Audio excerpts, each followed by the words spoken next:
All right, welcome back to the Finley Formation. This is Brandon. This Gage. And this is Jared. All right, we're going to continue on with our deep dive into these teams and their history. We're doing the reverse draft order from 32 to 1, and now we are on pick number 21 number 21 with the Pittsburgh Steelers. Okay, so here we go. The Pittsburgh Steelers are 91 years old.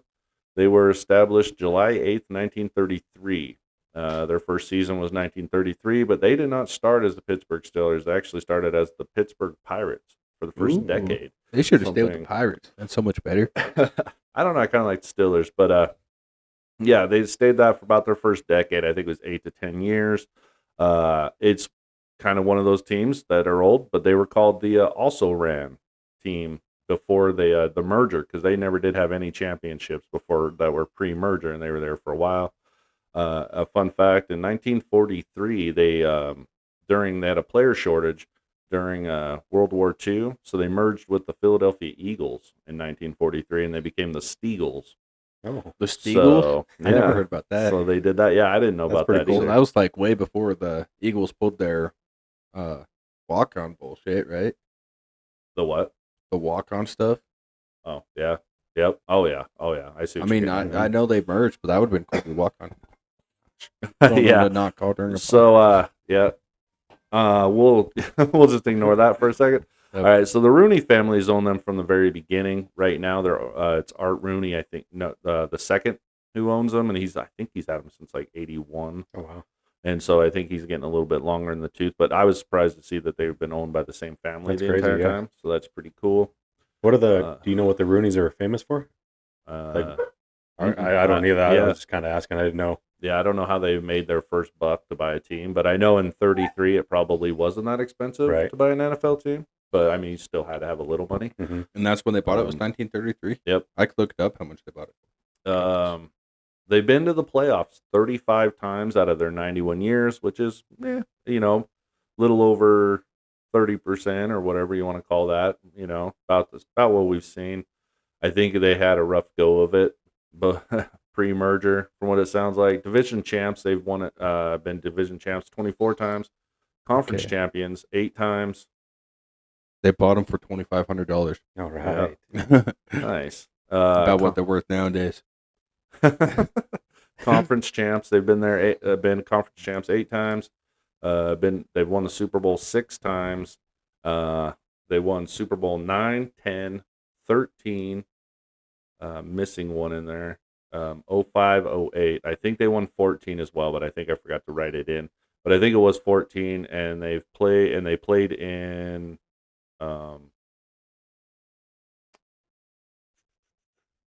Did they lost a Super Bowl to the Patriots in the 90s? No, not the Patriots. No. To the Packers. In the 90s. Now this is another fun fact. They've been to 16 conference championships and hosted 11, which is more conference championships than any other team in the NFL. Their most notable coach was Chuck Noll, and he was 1969 to 1991. 23 years is what it said, and I mean that's a long time to be a head coach for one team. And his record was 206, 151, 156, and 1.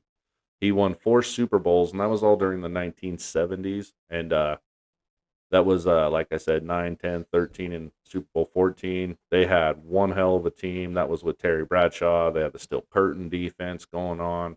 Lynn Swann was there. It was they just had some really good teams, really good players during that. Franco Harris was there. Yeah, Joe Green, all all these studs, Mel Blount, Jack Lambert. Just a lot of studs there for that team. Plumbers. What's that? A bunch of plumbers. Yeah, plumber age of football. And then Bill Cowher was another coach. I love how this team just holds on to coaches. They don't mess around. They don't fire coaches very often, and they do well. Bill Cowher was a coach from 91 to 2006, which is way longer than what I thought. And 161, 99, and 1. He did win 1 Super Bowl and had 2 appearances. He lost 1 and then won 1. wait, he did win that Super Bowl. Was he there against the Cardinals, or did he lose that one? Who's this? I think it was Cowher who won it. No, that was. Anyway, I'm pretty sure that I have him down that he won a Super Bowl. He did win a Super Bowl, yeah. I'm not sure which one. Yeah. Anyway, I didn't put down the year, which that's my bad. But yeah, 2005. 2005. Mm-hmm. Okay, yeah, that makes sense. He lost. Yeah, they beat the Cardinals. I know somewhere in there, but that might have been with Mike Tomlin, huh? Yeah, that was with Tomlin. Yeah. Okay. All right, and then talking about Mike Tomlin, he's the coach from 2007 to the present. 162, 94, and 2 is his record, and one Super Bowl. So they've had 3 coaches since 1969, which is That's crazy. insane. It's crazy. Yeah, that's awesome. I love that. I really makes me more want to be a Steelers fan, but not enough to actually be a Steelers fan. I think the Chicago Bears had 3 head coaches just last year. Yeah, Yeah. yeah, that's pretty good. Then they have retired. I think I have notable players, retired players: Mel Blount, Jack Lambert, Rod Woodson, James Harrison, Troy Polamalu is on there. You got to go with Troy. That dude was a stud. He was the best part really of his good. whole career was the Head and Shoulders commercials. Yeah, those were pretty awesome. Polymolecules, dude. Yeah. There was. Let me find where I was at here. I moved through everything. So, Hall of Fame people, Hall of Fame. All right. Too many to count. Pittsburgh Steelers Hall of Famers. Yeah, there's tons. There's tons. You got Jerome Bettis, Mel Blount, Terry Bradshaw, Jack Butler, DeMonte Dawson. I don't even know who that is. I think he played 88 to 2000. I never heard of him. Bill Dudley, Alan Faneca, which was a good name. Yeah. He played Joe Green, Jack Ham, Franco Harris, John Henry Johnson. Sounds like a president's name. I know, right? Walt Kiesling, Jack Lambert, Troy Polamalu, Donnie Shell, John Stallworth, Ernie Stoutner, Lynn Schwann, Mike Webster, Rod Woodson, and Kevin Green, who played there for 3 seasons, I believe. So, yeah. Bill Cowher, Chuck Knowles in there, Bill Nunn, and then Art Rooney, Dan Rooney, they're in there. They're as office. So yeah, Owners, they've had a lot of players. They have a lot of good history. It's kind of funny that before the merger, they were basically they also ran team, kind of a joke, because they've kind of, I think they're tied with the most Super Bowls with the Patriots, and so I don't think they've been to as many as the Patriots. I think the Patriots been to 8 or 9 now, but yeah, tied with the most with 6. So they've had a lot of success, tons of success. Their all-time passing leader is Ben Roethlisberger, which I was kind of up in the air on if he would have been or not. With 64,088. Once I seen that, I was like, that makes sense. 418 touchdowns. Franco Harris, like Jared just mentioned before we came on, 11,950 yards. That is, I didn't think he was that good either. 91 touchdowns. Hines Ward is their leading receiver. That guy was really good. He was a professional too. I liked Hines Ward. 12,083 yards, 1,000 receptions exactly, 85 touchdowns. Their all-time scoring leader is a kicker, Gary Anderson. It's always a kicker. And Gary Anderson played for so many teams. Yeah, and then isn't he leading scorer for 2? At Falcons too, right? Yeah. 2 we've been. Yeah, he played for a long time. And then their winningest coach is Chuck Noll, and that makes sense. Guy was, 23 years, 4 Super Bowls. They won 4 Super Bowls that decade. They were the first team to win, I think it was like 3 Super Bowls within 2 Super Bowls within 3 years. First team to win 4 Super Bowls in that span. It was crazy. They broke all the records in the 70s with it, which the Super Bowl was early. It was still early, but they held them for a while too, which is cool. I think those, when records stand, that's what shows how good they are. And so yeah, I mean, they had a hell of a team. Their history is deep, and so anything that you guys think I missed or any? Just kind of looking at some of their players. I mean, one that I totally forgot about, but quarterback Cordell Stewart. He was there for a while. Yeah. He was actually number 3 on all their all-time passing list, was kind of surprising. But I almost forgot that he was there. But I just remember the Cordell Stewart days. I do too. Yep. The receiving, I don't think I was born yet. no, he was 90s. Yeah. He kind of, where did he come from? Colorado. He was a kind of a dual threat. That's what I was He going to was say. kind of athletic. For what I know of him, he was an athletic guy, Mhm. more mobile. Yep. Looking at the receivers, I remember Plaxico Burress. He was the one. Was he the one who caught that touchdown in the end zone against Arizona? Sounds It was like about right. like a toe tap. It was like a fourth quarter comeback. He kind of caught a little. It was either him or Antonio Brown. I can't remember. Yeah, I don't think it was Brown. I'm pretty sure it was Burris. One of them. Antoine Randall L. Oh, being the yeah. receiver. I Oh, remember yeah. him being there. Yep. Santonio Holmes was there. He was on that Super Bowl team, I believe. And then just bringing it back to Antonio Brown, he might have, and this might be a little bit biased, but he might have had one of like the greatest 6-year stretches of receivers ever. And he was like a 5th or 6th round pick. I remember he wasn't very big. Kind of reminds me of Zay Flowers now, but started in 2013, 14, 15, 16, and 17. Dude, it was like 1,500 yards, 1,700 yards, 1,800 yards, 1,300 yards, 1,500 yards, 1,300 yards, and it was like 13 touchdowns, 10 touchdowns, 12 touchdowns, 15 touchdowns with every season was over 100 yards receiving, and it was just like, oh, Yeah. like he had a stretch. So, yeah. Really good player. I think what's best about him is usually you have a great return specialist or a great wide receiver. It's not super common for him also to have, I think some of those years he probably hit 3 return touchdowns and stuff too. He's also one of the best ever return of punts, especially, but kicks and punts. He's an amazing returner. Of course, other than winning. Instead of going around the punter that's on his knees, he kicked him in the face. But yeah, and some other guys, I guess, too, that, I guess I kind of looked up a little bit when I looked down here. You had, like, Marquise Pouncey. I think he played there for a while. He was a really good – did he play center? Yeah. Center? Yep. Yeah. I knew he was lineman. I couldn't didn't remember. they have a center from Wyoming at one point for like 10 years? I think Washington did. Yeah, that was Commanders had him. And then, but they did have they had that defensive tackle.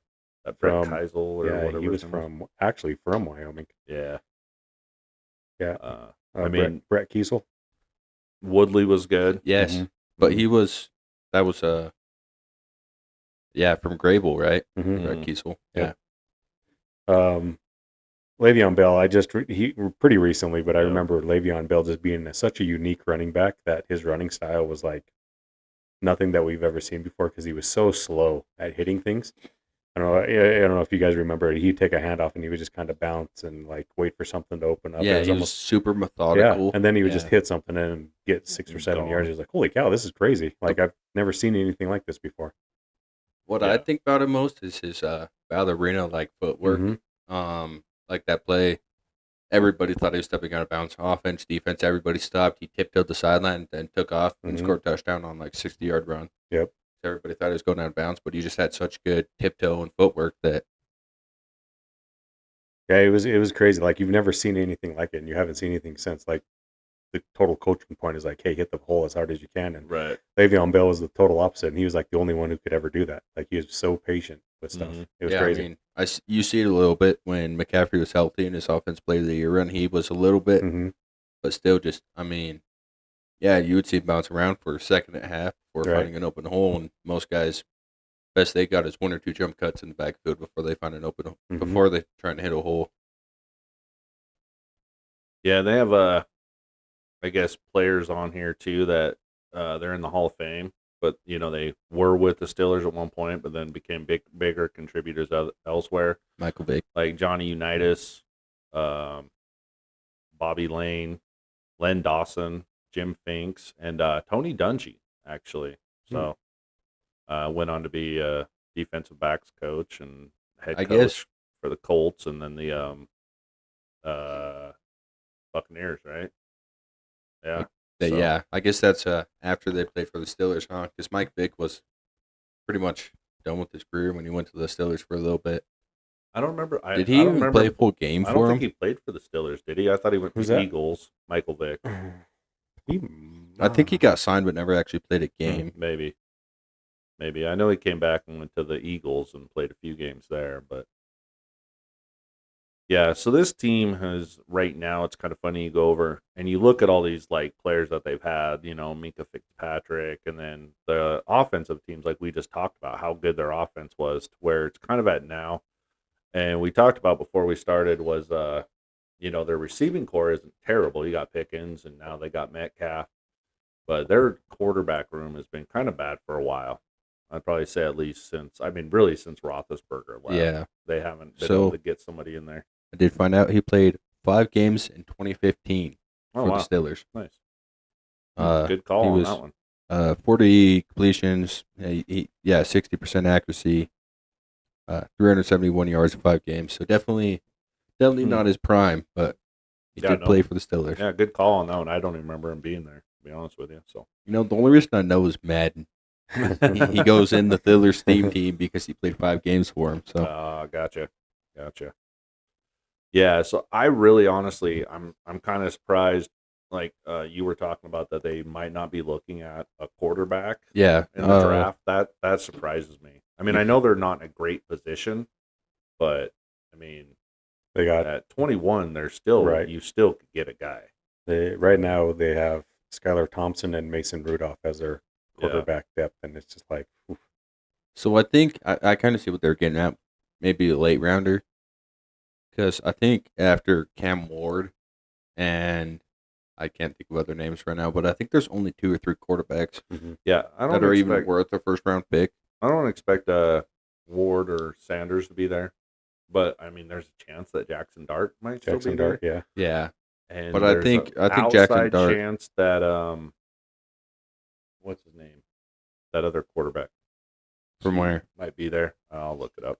But I think Jackson Dart could potentially fall to him in the second, especially if they trade up a little bit. Maybe they're like, second round, pick 9 in the second round comes around. They're like, Mhm. yeah, we'll trade up for Dart now.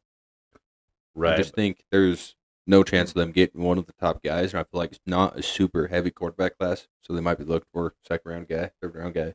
Yeah, maybe I was just thinking of those guys because I don't think Quinn Ewers is a first round quarterback. But Don't they, think if so. they were going to go that way, they could probably just wait it out. But Yeah. no, I really feel like it just surprised me. They should probably, in my opinion, is just I'm not that guy who's like, go get a quarterback at all costs. But it's time for the Steelers to really go for it. And even if they Especially- need to be trading up, they need to be talking to guys. And I'm not a big fan of Shedeur Sanders, but I really think that he could probably help this team out. I think Like- the amount of weapons they have, I mean, especially with the DK signing, you have DK and you have George Pickens and you have Pat Fryermouth. And, I mean, they always have a good line for some reason. Always. Mhm. I think if you bring in, that's why I'm okay with them falling to second rounder. It's because of the amount of talent they have on offense.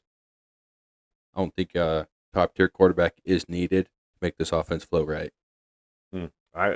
I don't know, man. They've been struggling for so long. I don't remember the last time. When did they took a quarterback in the first round? Didn't they take Pickett in the Pickett, late first that's the round? one, Kenny Yeah. Pickett, but that was what? 2018? No, that was No. recently. I think that was I think Kenny Pickett. 3-4 years ago. 2021. Was that all it was? It was like a 2022, while yeah. back. They need to hit. That's all I and, know. Yeah, they he need was to dog hit on trash. it. I mean, if they can't get luck since Big Ben in a first round quarterback, might as well wait till a guy you could develop.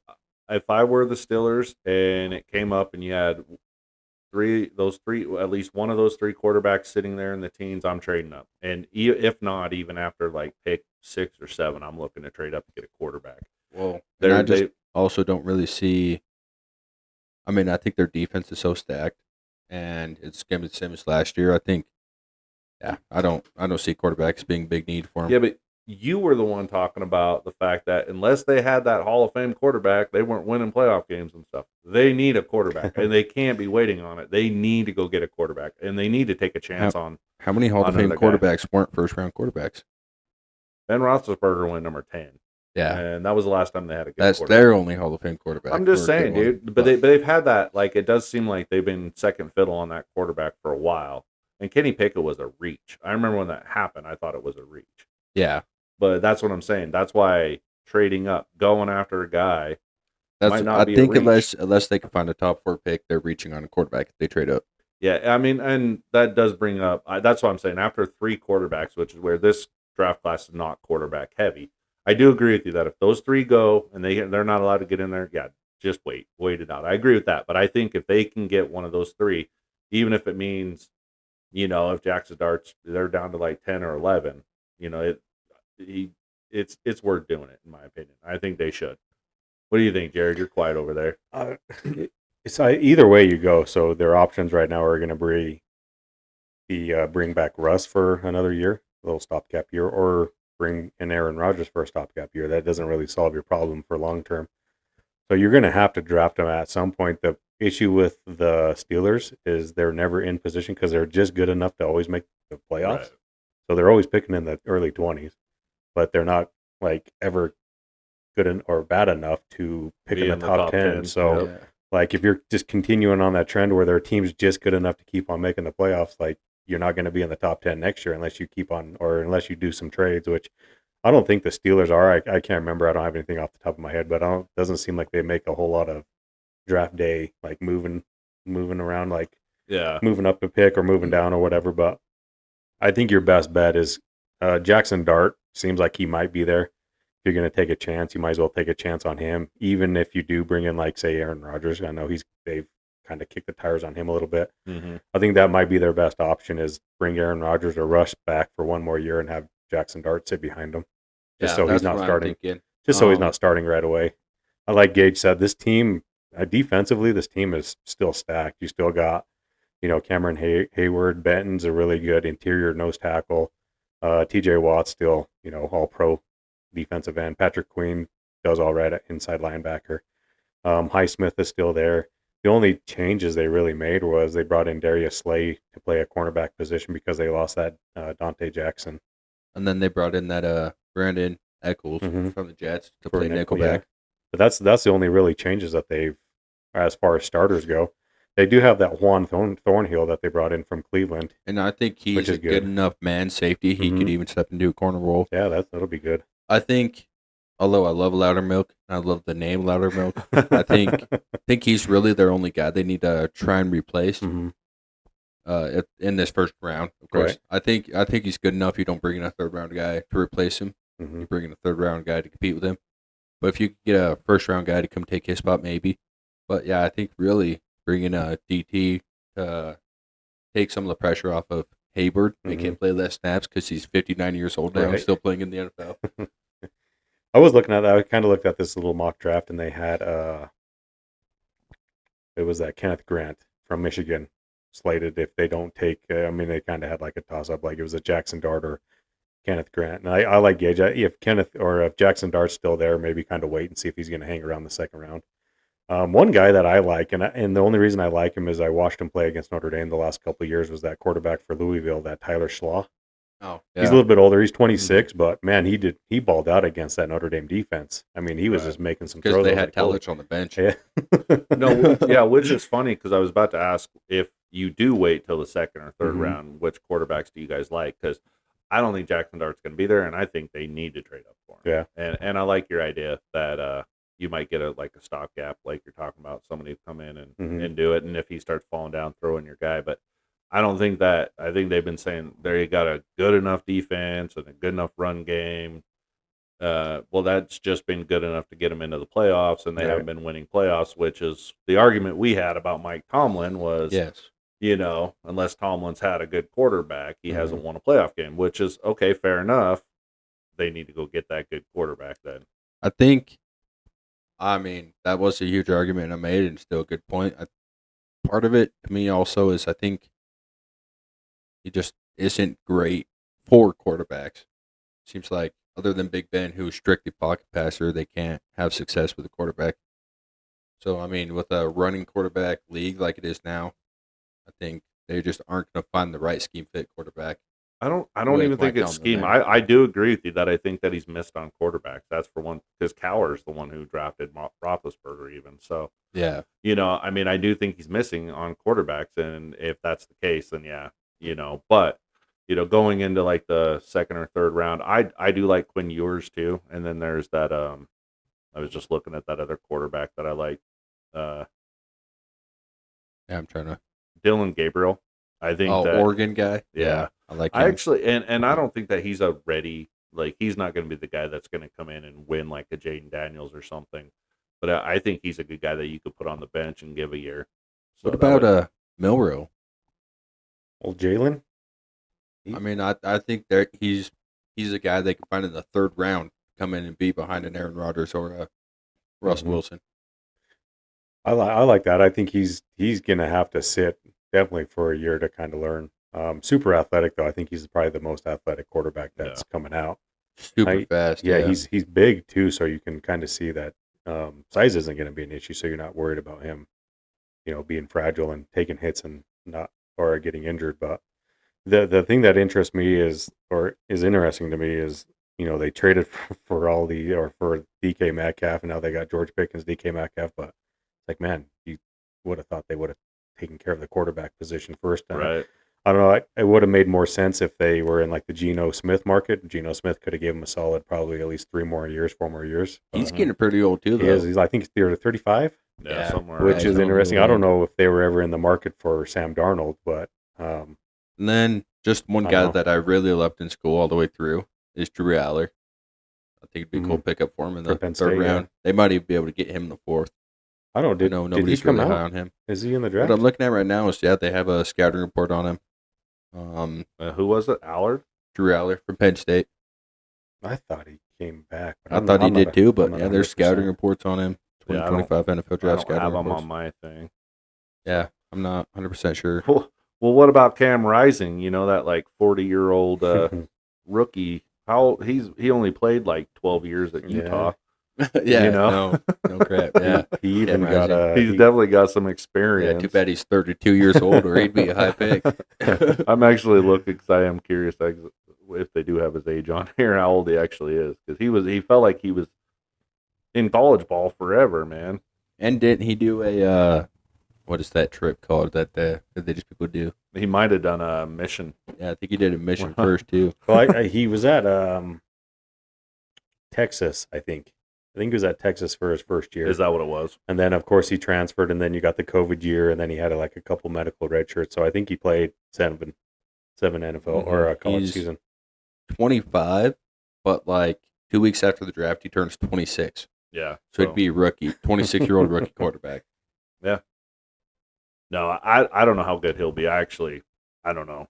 Like, that was more of a joke. I think he'll be a solid second string around the league. But yeah I mean, really, yeah. Somebody will take a chance on him for sure. Yeah, I do think you're looking at a second-round quarterback. I like for their first pick, like I said, I mean, DT, the end, really, whoever they get, I think is going to be in really good hands with Cameron Hayward playing above him. Yeah. But I think if you're looking at an instant impact guy, you go defensive end to replace Loudermilk. If you're looking for a project guy, you have a guy that's going to play next to and play with Hayward and learn from Hayward. I like that. I don't know if, I kind of bring him up every time. It just depends on where he goes and where teams like him. But that Shamir Stewart, he's he's a prototypical, probably defensive end in a 3-4. He's 6'5", 281 pounds. Yeah. His production wasn't there, but he's like off the charts, testing and everything like that. So he's kind of a project, and I like that coming in for Pittsburgh, where he doesn't have to play right away and produce right away. He can kind of learn behind one of the better ones that do it in Hayward. So that would actually be a really good pick if he is still on the board at 21. So, and I mention him every time too, that Derek Harmon from Oregon. I think he'd be a good pick. And I think he could come in and be a good impact player and take probably half the snaps from Hayward, so that you get full stats from Hayward too. But and then Tyleik Williams from Ohio State. I mentioned them whenever we talk about DT needing team. They can find one of those two guys. Yeah, and I know they actually have a couple of good wide receivers, but if they wanted to get, because DK's, I don't know, what is he, probably 28, 29 now, a little bit older, somewhere around there. I thought he was 26, 27. He's 27, yeah. Okay. So, but either way, they mentioned mentioned they wanted to go wide receiver. Here's the thing with DK and Pickens and why they might want to go wide receiver. And I was going to mention this too. I want to over/under on Sportsman Likes. Sportsman Likes, okay. I'm thinking probably my over/under is like 6.5. 7 between and a them. half on the year. Yeah, Yeah, there's going to be between plenty. those two, lots of fights. Yeah. No, I was actually just kind of looking on here. I think Matthew Golden would be a good pick up there too, because he's kind of your smaller receiver, probably That's a little bit true. more Yeah. speedy, They got two big and guys they there. got two guys that are possession type So guys. if they want to try and trade up to top 15 pick and get Isaiah Bond out of Texas, I think that'd be like the perfect fit for him. He's a small, really fast guy. I was looking at their depth chart. They have that Roman Wilson that they drafted last year.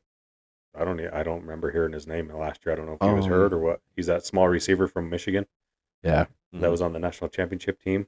Kind of seems like he'd be a slot player, but I don't remember hearing his name much last year. Calvin Austin's just old, isn't he? Isn't he like 30?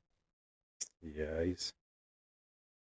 I don't know. I know he's you guys. 26. Yeah, you guys are talking a lot of defense. I still feel like that offense is what's been dragging them down. These two are so Roman Wilson's that receiver. No. I know that before that. That's why I did brought the up draft? wide receiver. I got you. Yeah, I got you.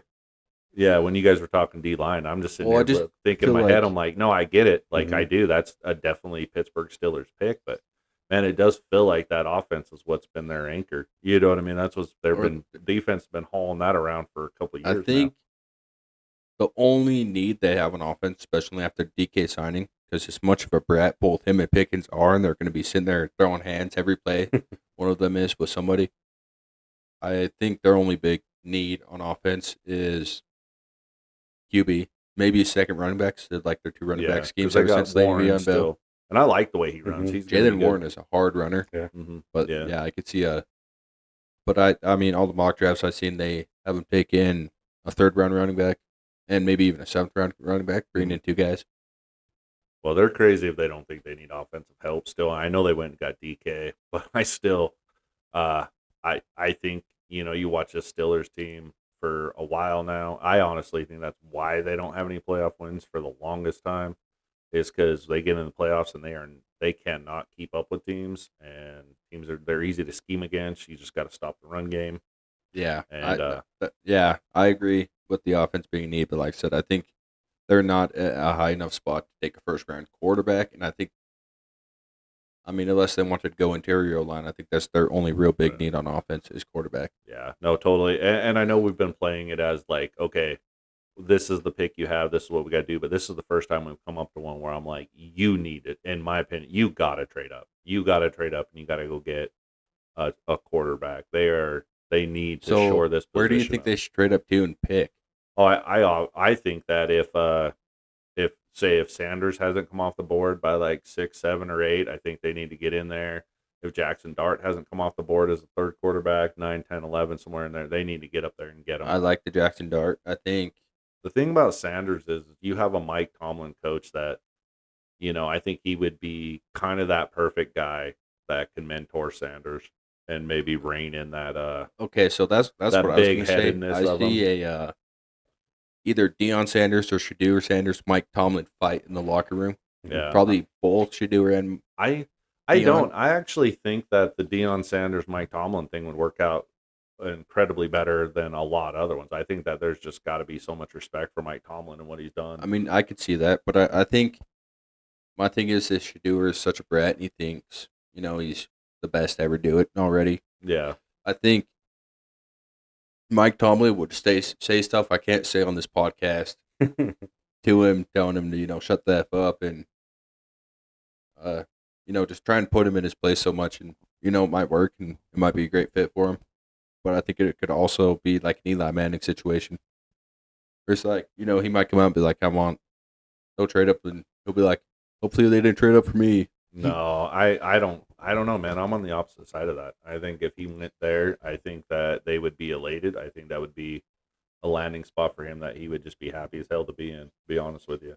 In my opinion, I think that's one of the places they're probably looking at going, that'd be cool. You know what I mean? It might be. I think they're probably looking at a quarterback needy team. They got running game, they got line, they got defense. They just need that. I don't know. If they're not happy with that, then he needs to go play baseball or do something different, because that's a hell of a spot for a quarterback to land, in my opinion. Yeah, I think it's a great spot for him to land too. But here's a parting question: is this going to be the year that they don't finish with a winning record? It hasn't happened. The Steelers? Hasn't No. happened since 2003. I don't care if they start missing Rudolph. No, they're winning 10 games at least. So that blows my mind. I don't know if you brought that up in their history. No, I didn't know that. So that's crazy. 2003 is the last year they finished 6-10 that year. That was the last year that they finished below 500. And then next year they got Ben Roethlisberger. 15-1, yeah. That's the year. So I mean, they've had a couple 8-8 seasons in there, 9-7.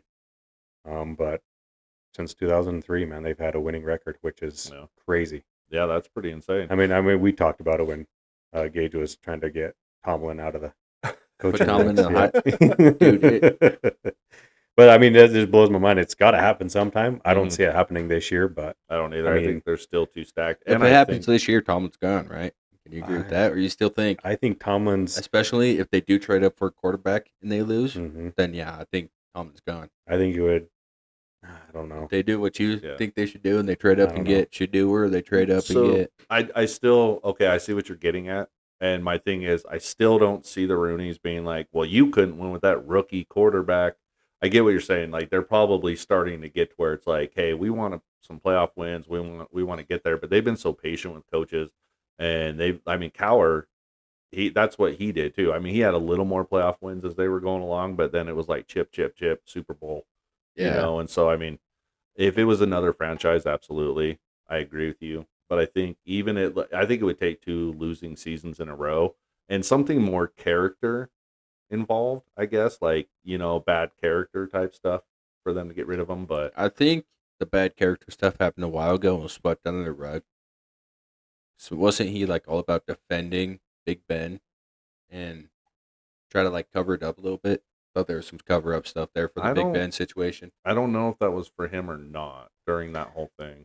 Yeah, I'm not sure. I don't remember. I remember the Big Ben stuff. Yeah, I don't remember. Yeah, I don't remember that. Yeah, I can't remember fully. I know I was deep diving it like 4 years ago when I first started talking about doing a podcast with Jeremiah Salmo and Hunter and I don't know. Yeah, I don't think they're gonna finish with the losing record, and I definitely think that it might make his seat a little bit hotter, but I don't think they're gonna get rid of him after. Even if they went like 6-11, still how happy I'd be to see Steelers losing record though. Like Rab is a Steelers fan, so like a Steelers losing season would be so awesome because he's like, oh man, the Steelers are so good. It's like, no, they're not, Rab. They scored 6 field goals. Yeah. Maybe that's the Steelers' plan. Maybe they're not going to bring anybody in and just ride the Skylar Thompson and Mason Rudolph wave. It's just so they can get in the top 5 to draft a quarterback finally. Right. Maybe that's their plan. Maybe they're like, Tomlin, okay, we're going to give you a pass on this year. We're going to let you lose as many games as possible. I just don't think they would have brought in Darius Slay and. I mean, that. Oh yeah, no, they're making moves. It is funny though. Like, it would be awesome. I mean, you could see it because they did bring him in on a 4-year, I think. So it was like, hey Darius, we're gonna suck ass this year, so we just need you to be patient with us. Yeah, you can't see. I mean, their defense is just still too good to like be bad. I think, like you said, I think they're still gonna. Even if Mason Rudolph does start, I think they're probably 9-10 wins easily. Yeah, their defense is gonna keep them in.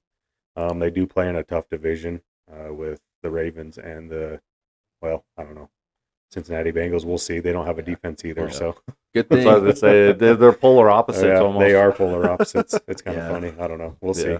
Well, good thing. I can see them making the playoffs again. Depending on who their quarterback is, I don't know. I guess I don't feel great if it's Russ or Aaron Rodgers. Yeah. I think I prefer Russell for him, honestly. As much as I think Aaron Rodgers might be able to come put better stats in this offense, I hate Aaron Rodgers. I just hate him the way he acted this year. The way he was fighting on the sidelines with Robert Saleh and all the coaches and stuff. I just think he needs to be out of the league.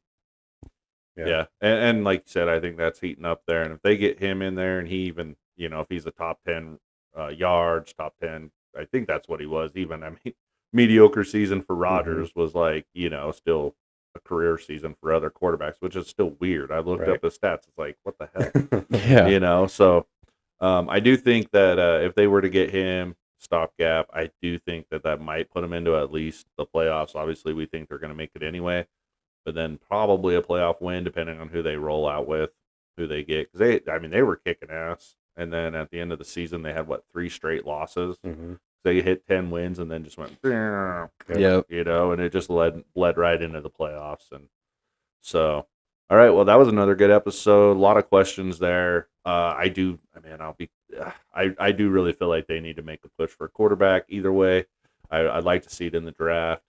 But yeah, I mean, guys, let us know what you think. Am I out of my mind thinking they need to trade up and go get a guy finally? Is Gage right? Should they just kind of hold off and wait still and maybe find that gem? But let us know. Hit us up on Podbean. Let us know. Give us some comments on YouTube. Second YouTube video. Yeah, second YouTube video. So let us know, man. Hit us up in the comments. Tell us what you think. Tell us if tell us if you think Jared's good looking. Just say what you think, man. But yeah, appreciate you. Thanks.